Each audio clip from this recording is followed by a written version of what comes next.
Em nome do Pai, do Filho e do Espírito Santo. Amém. Rainha do céu, alegrai-vos, aleluia, pois o Senhor que merecestes trazer em vosso seio, aleluia, ressuscitou como disse, aleluia. Rogai a Deus por nós, aleluia. Alegrai-vos e exultai, ó Virgem Maria, aleluia, porque o Senhor ressuscitou verdadeiramente, aleluia. Oremos, ó Deus, que vos dignastes alegrar o mundo com a ressurreição do vosso Filho. Concedei-nos por sua mãe, a Virgem Maria, o júbilo da vida eterna, pelo mesmo Jesus Cristo, Senhor nosso. Amém. Caríssimo irmão e irmã, hoje nos encontramos para meditar a liturgia desta quinta-feira da terceira semana da Páscoa. Seguimos no conclave, onde os cardeais reunidos em oração e disposição devem de eleger o novo sucessor de São Pedro. E escutava uma live, um trecho de uma live, não pude escutá-la inteira, mas dizia o seguinte, a pessoa: dobre os joelhos e reze. Reze. Não é momento de ficarmos fazendo torcida, que quer o que este ou aquele cardeal ganhe, mas é momento de rezarmos para que seja feita a vontade de Deus. Se não, nos decepcionaremos com aquele que será eleito Papa e muitas vezes depois também teremos reflexo disso na nossa vida espiritual e na nossa caminhada de igreja. Por isso rezemos. Rezemos e peçamos que o Senhor possa fazer a sua vontade através dos cardeais.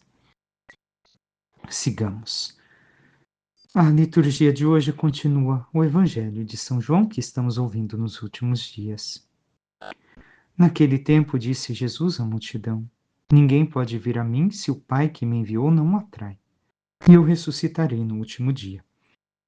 Está escrito nos profetas: todos serão discípulos de Deus. Ora, todo aquele que escutou o Pai e por ele foi instruído, vem a mim. Não que alguém já tenha visto o Pai, só aquele que vem de junto de Deus viu o Pai. Em verdade vos digo, quem crê possui a vida eterna. Eu sou o pão da vida. Os vossos pais comeram maná no deserto e, no entanto, morreram. Eis aqui o pão que desce do céu. Quem dele comer nunca morrerá. Eu sou o pão vivo descido do céu. Quem comer deste pão viverá eternamente. E o pão que eu darei é a minha carne, dada para a vida do mundo. Palavra da salvação.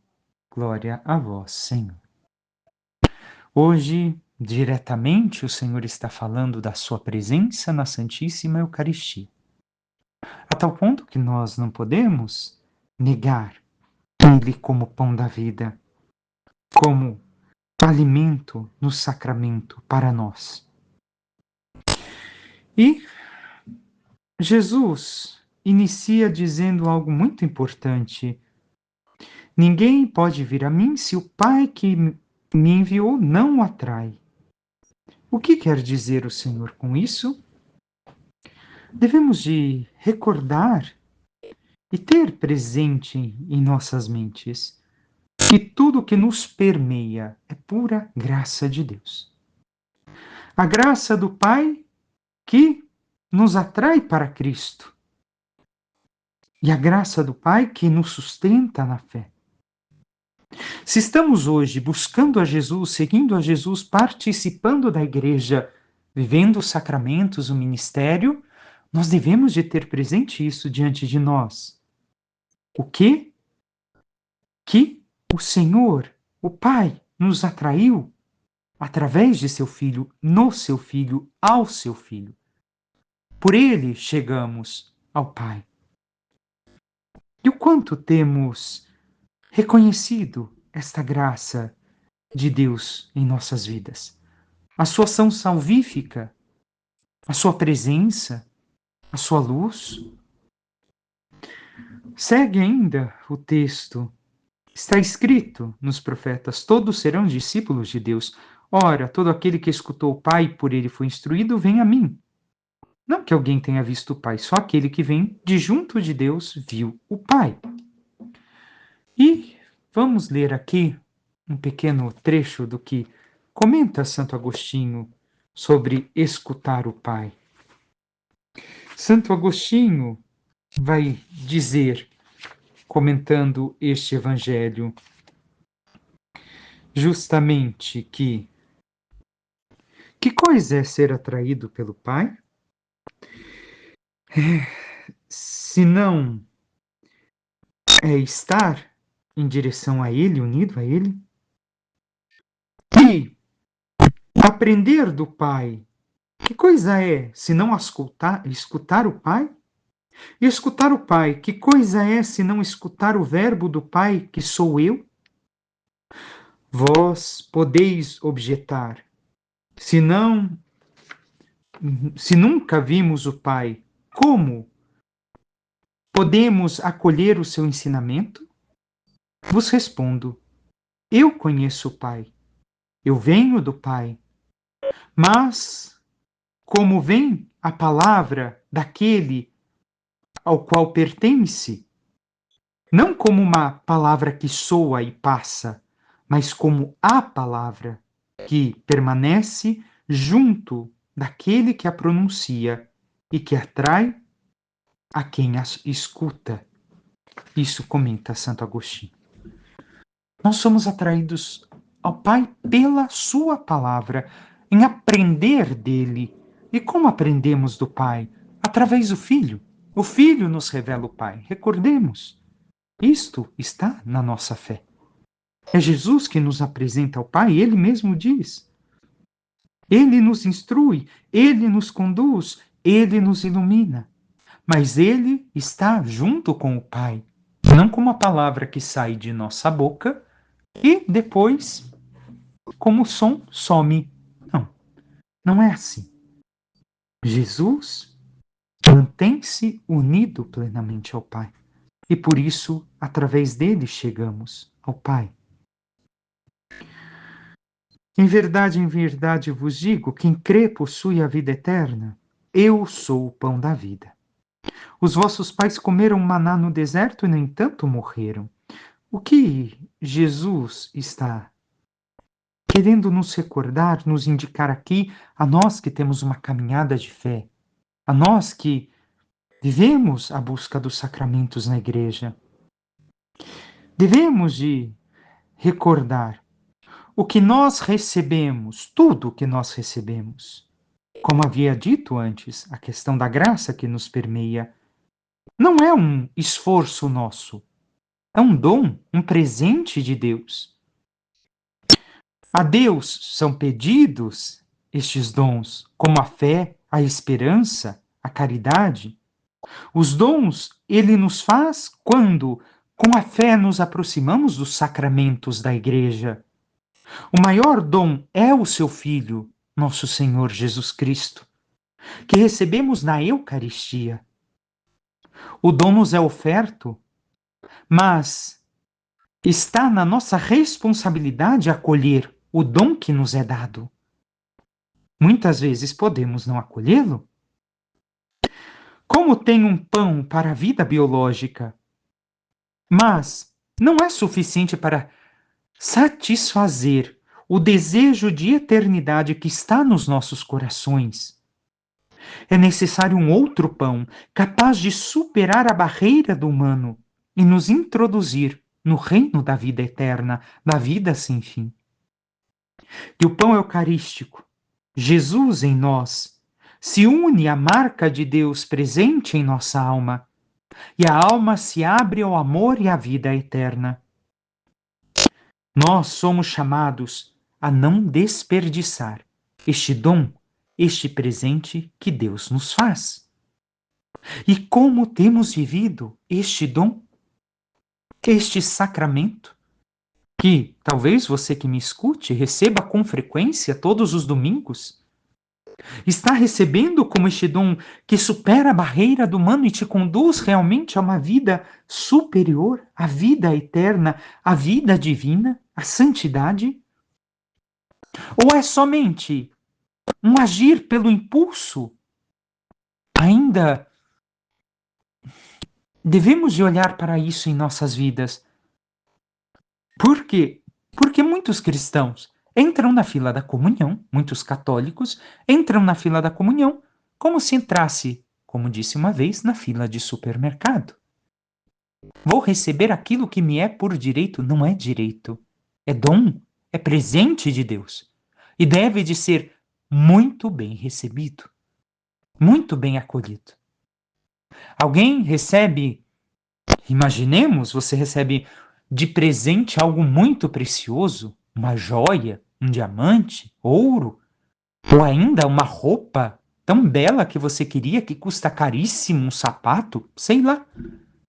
Você, ao receber este grande presente, coloca ele num canto cheio de lama, sujo? Creio que não. Você vai cuidar com todo amor e carinho. Você vai acolher este dom com toda a preciosidade? Mas e o sacramento da Eucaristia? Assim você também tem feito? Corpo, sangue, alma e divindade de nosso Senhor? Teu coração, tua alma estão purificados pelo sacramento da confissão? Estão, se percebe no teu coração esta batalha, esta luta contra o mal, contra o pecado no seu interior para viver a graça de Deus? Ou não? Simplesmente recebo este dom, este presente de Deus como se fosse nada, como se não fosse algo valioso. E entro na fila como qualquer um entra em uma fila que nem sabe para quê. Olhemos e vejamos o como estamos recebendo este dom, se estamos cuidando muito bem e nos deixando transformar por ele, ou se nós estamos desperdiçando o dom, o presente que o Pai nos dá. Eis aqui o pão que desce do céu, quem dele comer nunca morrerá. Eu sou o pão vivo descido do céu. Quem comer deste pão viverá eternamente, e o pão que eu darei é a minha carne dada para a vida do mundo. Reconhecemos aqui a Eucaristia, presença viva e real de nosso Senhor. Mas nos coloquemos na perspectiva daqueles que escutavam Jesus, que não tinham fé. Alguns estavam no discipulado e sabemos o como vai terminar este discurso. Muitos vão abandoná-lo. Por quê? Porque ao dizer isso, se nós nos colocamos aqui como um daqueles que está escutando a Jesus, nós devemos de ver que parece um megalomaníaco, um doido. Não, que eu sou. Quem é ele para dizer eu sou o pão da vida? Quem comer da minha carne. Ih, é um louco esse daí. E nós devemos de recordar aqui que o Senhor nos dá essa vida eterna se nós nos unimos a Ele. Começa aqui, na nossa intimidade, na busca de santidade diária, na total entrega ao Senhor. Mas temos esta fé requerida? Ou também nós achamos as palavras de Jesus pesadas? O maná era um pão morto que sustentou uma vida biológica. Jesus é o pão vivo, como ele diz, descido do céu, que nos dá a verdadeira vida. Não somente nos sustenta aqui, rumo à eternidade, mas é o nosso sustento até toda a eternidade. E como temos vivido do Senhor? Ele nos alimenta em forma especial, em forma plena na Eucaristia, mas também na sua palavra, mas também nos seus ensinamentos, na sua vida. E temos absorvido a vida de Jesus em nós. Temos vivido verdadeiramente aquilo que o Senhor quer nos dar? Esta vida que não é bios, é zoé. Uma vida que supera a vida humana.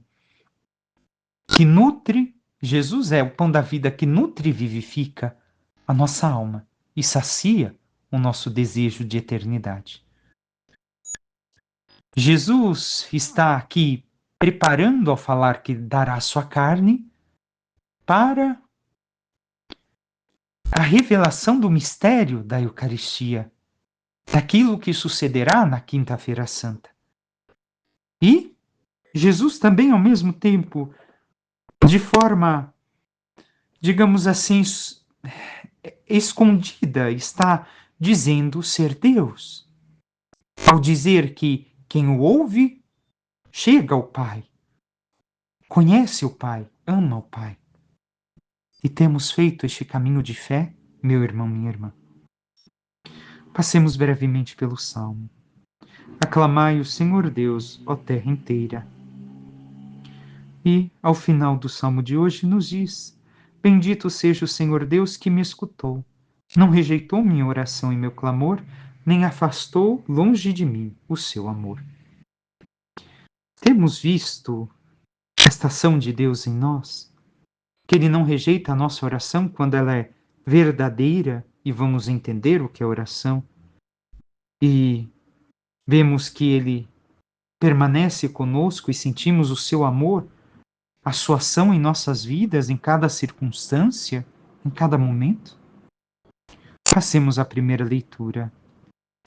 Naqueles dias, um anjo do Senhor falou a Filipe, dizendo: Prepara-te e vai para o sul, no caminho que desce de Jerusalém a Gaza. O caminho é deserto. Filipe levantou-se e foi. Nisso apareceu um eunuco etíope, ministro de Candace, rainha da Etiópia, e administrador-geral do seu tesouro, que tinha ido em peregrinação a Jerusalém. Ele estava voltando para casa e vinha sentado no seu carro lendo o profeta Isaías. Então o Espírito disse a Filipe: Aproxima-te desse carro e acompanha-o. Nós vemos aqui o ministro das finanças da rainha da Etiópia. Candace não era um nome pessoal, mas era o nome dinástico das rainhas dali.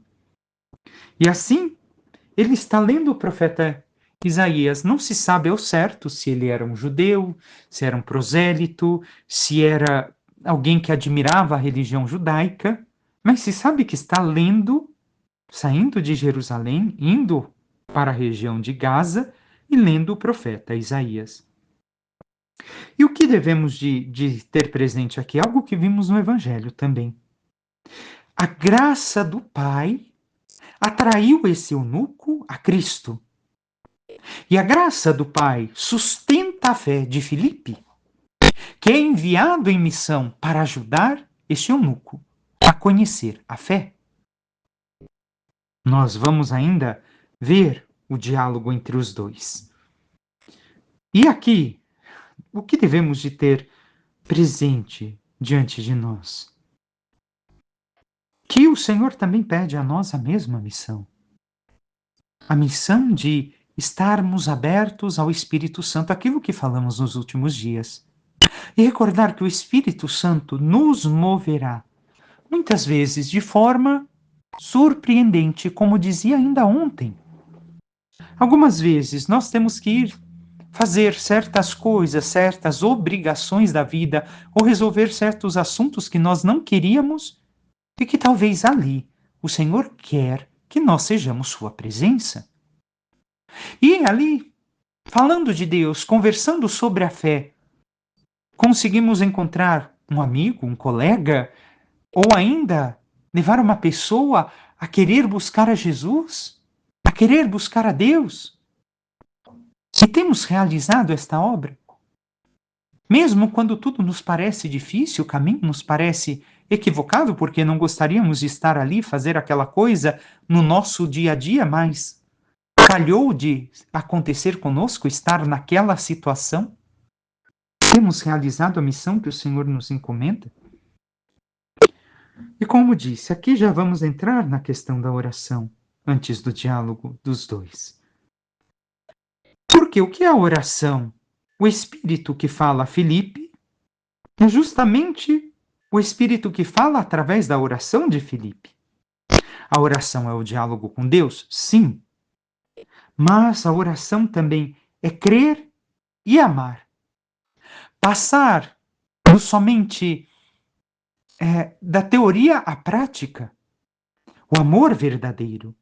O amor que não é somente sentimento.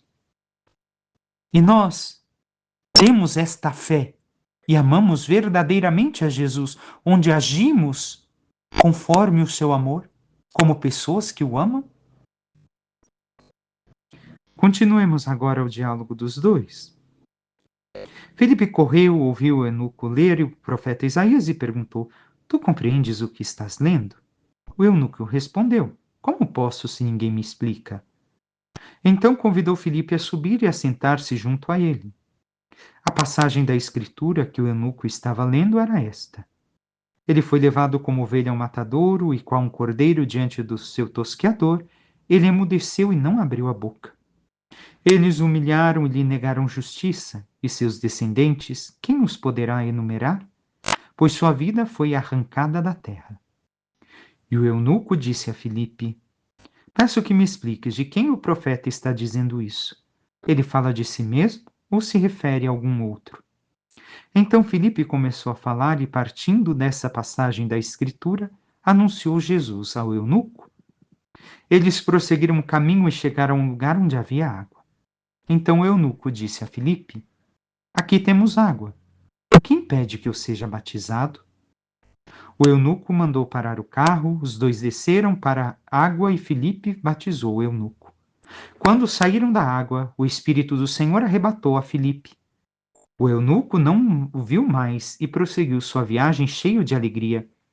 Filipe foi parar em Azoto e, passando adiante, evangelizava todas as cidades até chegar a Cesareia.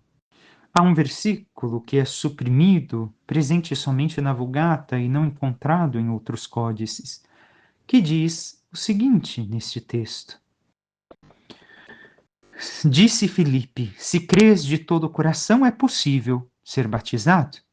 Respondeu o eunuco: Creio que Jesus Cristo é o Filho de Deus.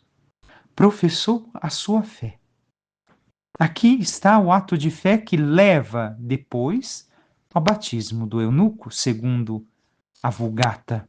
Como disse, nem todos os códices encontram presentes este texto.